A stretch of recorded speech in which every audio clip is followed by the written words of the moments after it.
पुण्यातील आघाडीचे उपनगर आणि आयटीएल आणि टाउनशिपचे शहर म्हणून ओळखले जाणारे हडपसर सध्या मूलभूत समस्यांच्या गर्दीत अडकलेले आहे. जीवघेणी वाहतूक कोंडी, पर्यायी रस्त्यांचा अभाव, उदासीन लोकप्रतिनिधी, अकार्यक्षम प्रशासन यामुळे हडपसर परिसर बकाल बनत चालले आहे. आगामी निवडणुकीत मूलभूत समस्या प्रमुख मुद्दे असणार आहेत.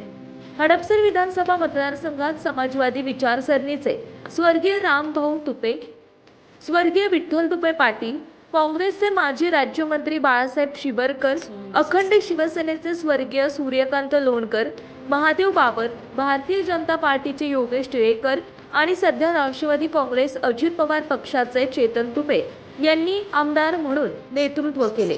पुणे महापालिकेतील शेवटचा भाग समजला जाणारा हडपसर शेतीप्रधान, ग्रामीण आणि कॉस्मोपॉलिटिन समजला जातो.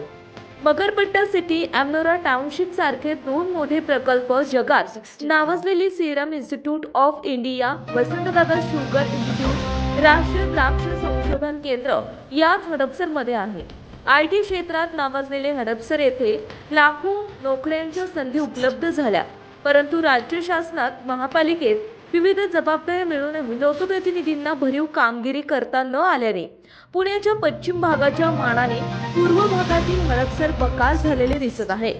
वाहतुकीची प्रचंड कोंडी, अनियमित पिण्याचा पाणी पुरवठा, रखडलेले पथारी पुनर्वसन, सक्षम नसलेले पर्यायी रस्ते, गुन्हेगारी, बोकाळलेले अवैध धंदे, पालिकेने लादलेले कचरा प्रकल्प, चुकीचे उड्डाण पूल, बिघडलेली वाहतूक व्यवस्था असे एक ना अनेक प्रश्न आवासून उभे आहेत. सत्ता मिळूनही लोकप्रतिनिधींना दूरदृष्टीने मोठे प्रकल्प उभारता आलेले नाही.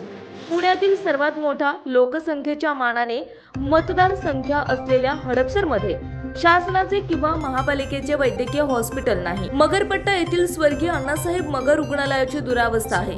लोकसंख्येच्या मानाने गार्डन उपलब्ध नाहीत, मुलांना खेळण्यासाठी मैदान नाही, पादचाऱ्यांना चालण्यासाठी पादचारी पथ नाहीत, वाहन चालकांसाठी प्रशस्त वाहनतळ नाही, चुकीच्या पद्धतीने होत असलेली बांधकामे, अपुरे रस्ते यामुळे येथील नागरिकांना दैनंदिन जीवनात कसरत करावी लागत आहे.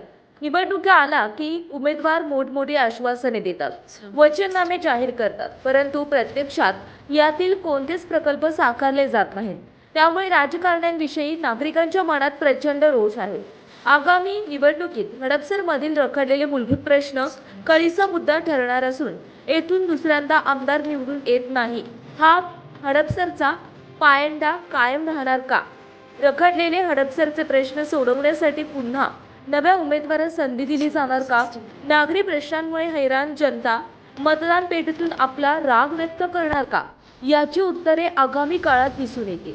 मूलभूत प्रश्नांभोवती आणि रखडलेल्या विकास कामांवर निवडणूक झाली तर परिवर्तन अटळ असल्याचे राजकीय जाणकार बोलत आहेत.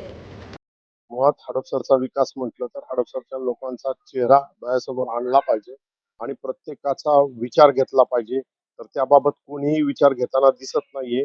इथं नेते मंडळी, नगरसेवक मंडळी ही त्यांना वाटेल त्या पद्धतीने काम करतायत, परंतु खरी समस्या आहे ती नियोजनाची. नियोजनाचा प्रचंड अभाव आहे. वाहतुकीचा बोजवारा उडालेला आहे. पथारीवाल्यांचं कुठलंही पुनर्वसन इथं करताना कोणी दिसत नाहीये. त्याचबरोबर पाण्याचा प्रश्न इतका गंभीर झालेला आहे की बऱ्याच ठिकाणी लोक हैराण झालेले आहेत पाण्यामुळे. पश्चिम पुण्याचा विचार केला तर तिथं निवडणूक झाल्यानंतर सर्व पक्ष एकत्र येतात आणि एकत्र येऊन परत नियोजन करून सर्व कामं सोडवण्याचा प्रयत्न करतात. आज आपण जर पाहिलं कोथरूड असेल किंवा वेगवेगळे भाग असतील, हे वेगवेगळ्या पद्धतीने तिथले रस्ते अतिशय चांगले केलेले आहेत.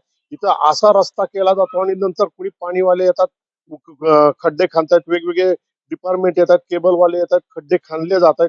याच्या बाबतीत मला एकच सांगावं वाटते की हडपसरला नियोजन करण्यासाठी अभ्यास गटाची गरज आहे आणि सर्व पक्षीय नेते एकत्र येऊन हडपसरचा विकास झाला तरच ठीक आहे. नाहीतर कचरा हा आता आवाक्याच्या बाहेर गेलेला आहे. पूर्ण सर्व हतबल झालेलं आहे प्रशासन. असा कचरा उचलला की परत कचरा येतोय. याच्या बाबतीत पूर्ण नियोजन करण्याची गरज आहे, एवढंच मला वाटतंय.